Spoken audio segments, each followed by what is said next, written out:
আমি মধ্যরাতে গত রমজানের আগে ছিলাম মদিনায়, মধ্যরাতে গেলাম, যে দেখি খুব ভিড়, দাঁড়ালাম, 50 জন 60 জন করে ঢুকলাম, ঢুকেই একটা জায়গা পেয়েছি নামাজের, উপরে লেখা মাকান তাহাজ্জুদি রাসূলিল্লাহ, রাসূলের তাহাজ্জুদের নামাজের জায়গা।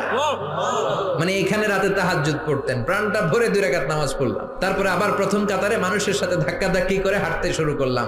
1 সেকেন্ডের জন্য জায়গাটারে খালি পাবেন না। হাজার হাজার মানুষ, হাজার হাজার মহিলা, হাজার হাজার নারী পুরুষ সালাম দেয়। হাঁটতে লাগলাম, হাঁটতে হাঁটতে ডান দিকে কিবলা, বাম দিকে রাউদাতুম মিন রিয়াদিল জান্নাহ, তারপরে একটা ছোট্ট ঘর, ওই ঘরে বিশ্বনবীর হাতের বাম দিকে ঈসা আলাইহিস সালাম দুনিয়াতে এসে ঘুমাবে। ইন্তেকালের পরে ওইখানে হবে ওনার কবর। এরপর একটু আগাবেন, লেখা মুহাম্মদ রাসূলুল্লাহ। সহ্য হবে আপনার? নিজেরা সামলাতে পারবেন? যে নবীর কথা আজীবন শুনলাম, যে নবীর জন্য বুকের তাজা রক্ত বিলিয়ে দিতে আমরা রাজি আছি না নাই, ওই বিশ্ব নবী নাকি এইখানে ঘুমিয়ে আছে। এই